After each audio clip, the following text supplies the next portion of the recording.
Tapi kalaupun memang saya udah tahu nih SIHA seperti apa, mau langsung daftar aja, nanti tinggal klik link. Memang kayak sekarang nih di bulan Maret ini sudah ada yang waiting list untuk tahun 2025. Masya Allah. Mudah-mudahan dipanjangkan umur dan rezekinya ya, supaya tetap bisa masuk ke Ibnu Hajar. Amin juga. Amin.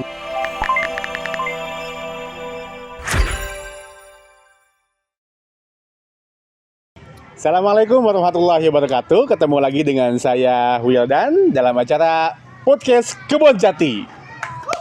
Tepuk tangan.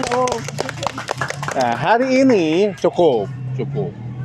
Hari ini alhamdulillah kita podcast episode yang keberapa ratus ini ya. Ratusan.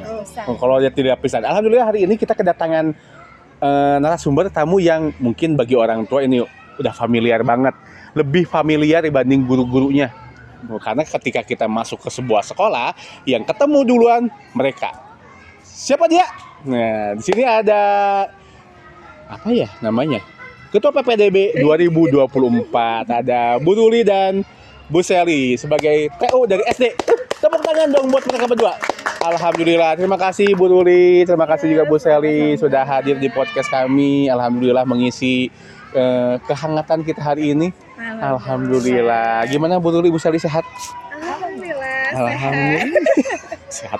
Harus sehat. TU tuh harus sehat. Karena kalau nggak ada TU, ada tamu bingung kan. Kalau ada yang nanya bingung.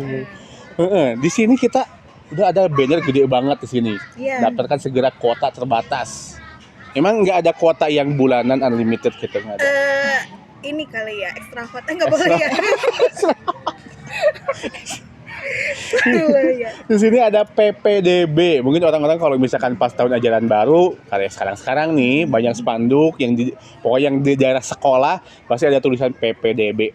Naon sih PPDB teh? Ada yang tahu nggak PPDB apaan? Sok, pasti terapal kan, sarua. Apa sih PPDB, Bu? PPDB itu kepanjangan dari penerimaan peserta didik baru. Penerimaan peserta didik baru, PPDB. Ngapain aja tah? Berarti ada panitianya dong. Betul. Ada susunan panitianya. Dan kalau nggak salah Bu Ruli ini sebagai ketua panitianya, ketua PPDB. Iya. Nah, kegiatannya ngapain aja? Cuma nerima pendaftaran doang kah? Banyak. Oh, banyak. Oh, coba sebutkan satu. Banyak katanya, makanya regepkeun. Untuk kepanitiaan PPDB sendiri, kita mulai dari front office-nya yang dibantu oleh customer service dengan Bu Emma.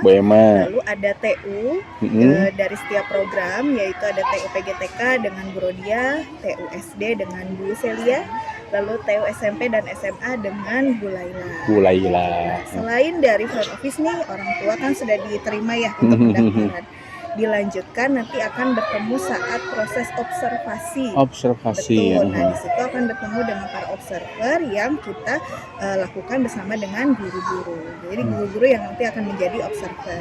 Oke. Setelah itu nanti ada lagi proses yang namanya wawancara orang tua yang nanti akan berkaitan langsung dengan kepala sekolah dan para manajer. Terutama dikaitannya dengan program. Oke. Nih kalau misalkan daftar, kalau kita kan saya dulu zaman waktu SD ya, daftar tinggal datang emak saya ke sekolah, nulis nama Wildan, nitip, nanti kasih pengumuman tanggal 15 Juli masuk ya Bu. Nah, udah tinggal masuk aja. Nih kalau sekarang di SIHA bagaimana nih? Mungkin Bu Seli nih yang di TU nih yang paham banget.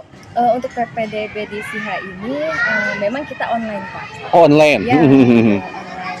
Jadi sebetulnya online ini memudahkan orang tua untuk pendaftarannya. Nah, untuk online ini kita bisa daftar di sekolah, bisa daftar juga di rumah, gitu. Karena ada linknya di bawah sini. Oh, ada linknya di sini katanya nih. Nanti di sini linknya disebutin. Linknya ada.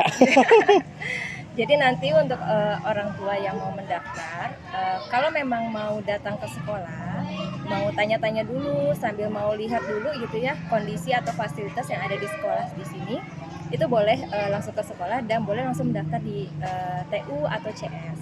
Tapi kalaupun memang saya udah tahu nih SIHA seperti apa, mau langsung daftar aja, nanti tinggal klik link.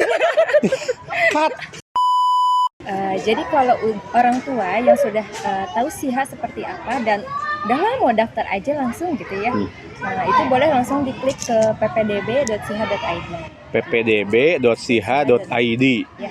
Oke, bisa dicatat tuh kalau misalkan yang mau daftar nanti di tahun depan, linknya di yang tadi.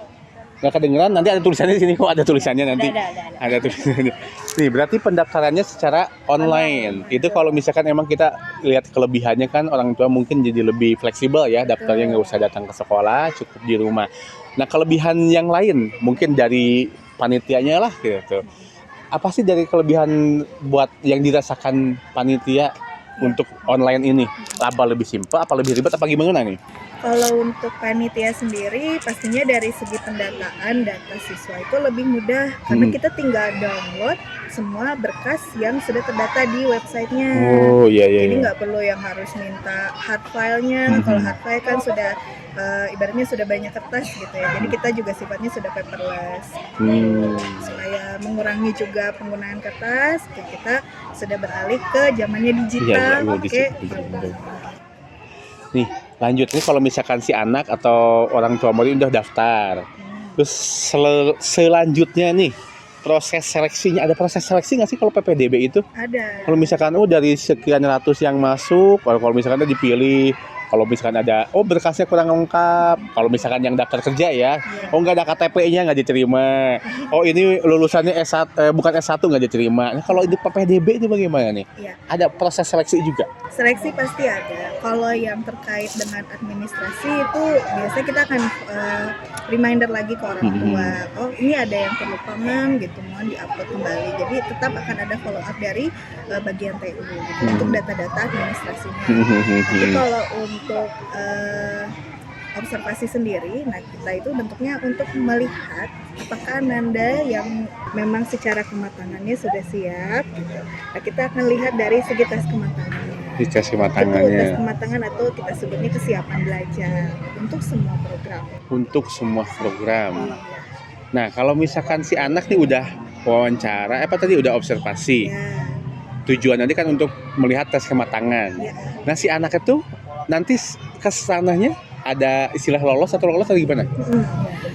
Pastinya lolos. Nah, kalau misalkan nih dari hasil observasi kan kadang biasanya ada anak yang saat hari itu observasi, mungkin karena kondisinya kurang sehat atau kondisinya memang sedang tidak mood ya, namanya juga anak-anak ya. Mungkin hasilnya akan kurang maksimal. Kita biasanya adakan yang namanya observasi ulang ataupun observasi lanjutan. Kalau observasi ulang nanti tergantung ini dari hasil observernya kita bisa nih ulang kembali gitu. Tapi kalau observasi lanjutan nanti akan kita minta hasil dari assessment ahli tumbuh kembang supaya meyakinkan nih bahwa Ananda ini memang ternyata apa yang perlu ditingkatkan, apa yang harus dikurangi hambatan-hambatannya seperti itu. Perlu penilaian langsung dari ahli. Jadi nanti tergantung dari hasil observasinya seperti apa. Dan rekomendasi dari observernya. Jadi kemungkinan kalau yang udah diobservasi, insya Allah masuk lah ya sini. Insya Allah masuk. Kalau misalkan pas kuotanya masih ada pastinya. Betul sekali. Terus ada tujuan lain nggak sih dari observasi itu? Sebetulnya salah satu tujuannya untuk memudahkan kami nih para tim untuk pemetaan siswa. Jadi pemetaan ini gunanya untuk ketika ada anak yang memang masih belum bisa baca atau belum bisa menulis gitu ya. Nah, ini akan dibagi kelasnya. Misalnya kita ada 4 kelas nih. Nah, untuk ternyata ada 5 anak yang belum bisa baca dan 5 anak yang belum bisa menulis gitu ya. Ini akan dibagi rata per kelasnya. Gitu. Supaya apa? Supaya dalam satu kelas itu tidak semua yang udah bisa baca semua, yang sudah bisa nulis semua, tidak seperti itu gitu. Jadi ini memang gunanya adanya observer supaya pemetaan siswanya itu merata. Nih, catat nih. Sebenarnya kalau yang tugas latihan membaca tuh bukan di TK, tapi di SD. Banyak kalau misalkan ada orang tua murid, anaknya belum bisa baca, TK-nya di mana sih? Salah besar. Karena tugas latihan belajar membaca itu sebenarnya di SD, bukan di TK. Tapi ketika ada anak TK masuk ke SD udah bisa baca, udah bisa nulis, itu bonus. Tapi ketika ada anak SD, anak TK yang masuk SD, dia belum bisa baca, ngawat-wat. Ya. Karena emang tugas belajar membaca tuh ada di level SD sebenarnya. Di level TK itu hanya mengenal Mengenal saja, huruf, mengenal ya. angka, mengenal dan sebagainya, kemandiriannya juga, itu betul. Nah, makanya diadakan observasi ini untuk mengetahui mana nih yang belum bisa baca, makanya yang belum. Alhamdulillah kemarin juga terakhir tahun lalu yang sekarang anaknya kelas 2 nih. Anaknya di belakang kamera ini. Kemarin dadah. Kemarin satu kelasnya itu hampir 50% lebih yang belum bisa baca waktu mereka kelas 1-nya. Alhamdulillah sekarang mereka udah kelas 2, udah bisa baca belum? Alhamdulillah. Berarti alhamdulillah guru kelas 1-nya berhasil untuk mereka bisa baca. Oke. Terus nanti kalau misalkan yang tadi wawancara, kalau yang wawancara tujuannya apa deh? Kalau wawancara. Berarti ke orang tua kan wawancara Iya, banyak? betul, Orang tua. Cut dulu bentar. Bentar, cut dulu. Ada yang lewat di kacamata. Oke, kalau untuk orang tua sendiri itu kita akan ada penandatanganan MOU dan para kepala sekolah dan para manajer ini akan tanya jawab terkait dengan Ananda gitu. Jadi kita ingin mengenal lebih dekat nih tentang karakter kakaknya seperti apa, adiknya seperti apa gitu. Di rumah tuh seperti apa? Kebiasaannya di rumah, lalu di sekolahnya sebelumnya di mana. Jadi riwayat pendidikan dan juga riwayat dari siswa. Jadi akan ada pendalaman lebih lah gitu dari kepala sekolah dan para manajer ini tentang siswa, lalu juga terkait dengan penandatanganan MOU-nya. Dengan penandatanganan MOU-nya. Itu proses wawancara dan observasi itu harus dilakukan sama calon itu. Betul. Ini dilakukannya berbarengan juga. Jadi ketika anaknya ini observasi, nah ayah bundanya itu wawancara dengan kepala sekolah. Oh, jadi ketika wawancara nggak ada anaknya? Nggak ada, iya betul. Begitupun ketika anaknya observasi nggak ditemenin sama ayah bundanya? Iya betul. Oh, masing-masing. Berarti kalau wawancara harus sama ayah bundanya? Sebetulnya boleh nggak di salah satu ayah bunda tetangga gitu? Oh. Tetangganya pengen diajak? Ya kalau untuk harus atau wajib sebetulnya lebih baik keduanya ikut ya, karena sebagai pemaparan program, sebagai pemberitahuan kebiasaannya Ananda seperti apa atau sebagainya gitu ya. Tapi kalau memang salah satu yang bisa hadir ayahnya aja atau bundanya saja itu nggak masalah. Tidak masalah. Oke. Terakhir nih Bu, ini sebentar aja kita podcastnya ya. Terakhir. Ini kan kita pembukaan PPDB dari bulan bulan Oktober. Kalau orang-orang kan kayak pernah waktu pesantren kan sampai ada 2 gelombang, 3 gelombang, 4 gelombang. Ini kalau di Ibnu Hajar ini sendiri ada gelombang-gelombangnya kalau untuk pendaftaran. Bukan gelombang laut ya, gelombang pendaftaran. Ada nggak nih? Untuk gelombang, kita buka 3 gelombang di PPDB Sekolah Islam Ibnu Hajar ini. Dari gelombang pertama itu di bulan Oktober sampai Desember. Lalu gelombang 2-nya di bulan Januari sampai Maret. Gelombang 3-nya di April sampai Juni. April sampai Juni, 3 bulan. Tapi ini untuk gelombang ini sebetulnya karena kuotanya terbatas. Jadi ketika di gelombang 1 ternyata memang sudah memenuhi kuota, itu otomatis kita akan close. Gelombang 2 dan gelombang 3-nya tidak ada. Gitu. Dan itu biasanya emang dari tahun ke tahun juga begitu ya? Ya. Dan khususnya SD. Tahun lalu aja SD gelombang 1 belum habis, udah close nih. Karena untuk pendaftaran ini sebetulnya ada waiting list nih Pak Wildan. Waiting list? Ya. Waiting list. Jadi waiting itu nunggu, duduk waiting itu nunggu, list gimana? Ceritanya gimana? Karena kita pembukaan pendaftaran ini di gelombang 1 bulan Oktober.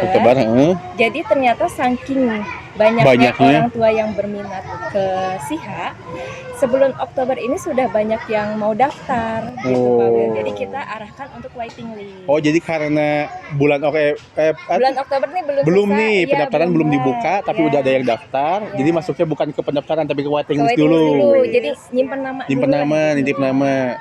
Oh, kayak waktu kalau daftar BPJS. Ya di rumah sakit. Rumah sakit dibuka jam 8, kita jam 3 udah di rumah sakit. Ya, seperti itu. Datang jam 3 udah ke bagian nomor 53. Itu yang daftar nomor 1 datang jam sama aja, Pak. Ini kan sama kayak gitu kali ya? Ya, gitu. Jadi memang kayak sekarang nih di bulan Maret ini sudah ada yang waiting list untuk Untuk- tahun 2025. Masya sampai Allah, 2025. mudah-mudahan dipanjangkan umur dan rezekinya ya, Amin. supaya tetap bisa masuk ke Ibnu Hajar. Iya. Amin juga. Amin. Gitu dan sebetulnya kegunaan waiting list ini ada keunggulannya. Keunggulannya itu adalah ketika pembukaan PPDB di bulan Oktober, kita akan menghubungi dulu nih pihak yang sudah waiting list. list. Ya. Jadi ini akan kami dahulukan. Gitu. Oh, diprioritaskan untuk masuk atau daftar terlebih dahulu. Iya. Masya Allah. Kalau diprioritaskan berarti ada diskon dong? Ada dong. Oh, ada diskon khusus buat mereka yang masuk di situ. Oke. Tepuk tangan. Alhamdulillah. Mungkin terakhir closing statement dari Bu Ruli sama Bu Sally untuk PPDB kita tahun ini. Oke, dari aku dulu ya. Boleh lihat ke sana? Iya, boleh kesini. Oke, intinya Sekolah Islam Ibnu Hajar itu menerima seluruh anak dan kita harapannya bisa memfasilitasi seluruh siswa. Dan kita juga, Pak Wil, ada tambahan nih. Oh, apa nih? Kalau Sekolah Islam Ibnu Hajar itu kan memang seluruh sekolah sudah diwajibkan untuk sebagai sekolah yang ramah inklusi. Betul. Nah, kami membuka untuk program inklusi. Jadi bagi ayah bunda yang ananda memang sudah terkategori inklusi, itu bisa mendaftar ke SIHA dengan ketentuan kuota yang sudah dibatasi, yang sudah ditentukan oleh panitia PPDB seperti itu. Kalau untuk kuotanya sendiri nih, saya sebutin aja ya. Iya, silakan. Kalau TK kuotanya ada 2 siswa, lalu SD 4 siswa, SMP 2 siswa, dan ya cukup sampai di Itu SMP. untuk kuota yang inklusi. Khusus inklusi. Khusus betul. inklusi. Jadi nanti pun observernya atau observasinya akan berbeda karena yang nanti akan observasi itu adalah langsung ahli tumbuh kembang. Ahli tumbuh kembang. Berarti Ibnu Hajar sudah bekerja sama dengan psikolog istilahnya. Betul sekali. Alhamdulillah. Teman-teman jangan ragu, jangan sungkan kalau misalkan mau daftar ke Ibnu Hajar untuk tahun 2025 saja sudah ada yang daftar, sudah dibuka waiting listnya. Malah kemarin sampai ada rombongan dari Ciawi, ibu-ibu rombongan Ciawi berapa orang ke sini kalau nggak salah ya.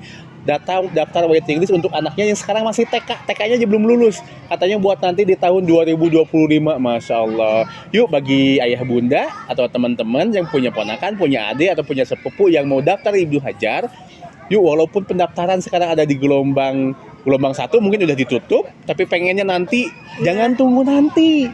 Biar dapat kursi dan dapat diskon khusus, daftar dari sekarang. Ya, betul. Oke, ya terima kasih Bu Ruli. Ada belum? Closingnya. Oh iya, closing statementnya belum satu lagi. Iya. Kemana nih, ke situ ya? Situ aja. Ya. Kami juga mengucapkan terima kasih kepada ayah dan bunda yang telah memilih Sekolah Islam Ibnu Hajar sebagai tempat untuk menuntut ilmu Ananda. Ya, semoga kita bisa membersamai Ananda dan memberikan kualitas yang terbaik untuk Ananda. Amin. Amin ya Allah ya Rabbal alamin. Alhamdulillah bagi teman-teman yang sudah waiting list, mudah-mudahan dipanjangkan umurnya, dipanjangkan rezekinya supaya tetap bisa daftar di Ibnu Hajar dan bertemu dengan Bu Ruli dan Bu Sally yang selama ini hanya ketemu secara online mungkin ya.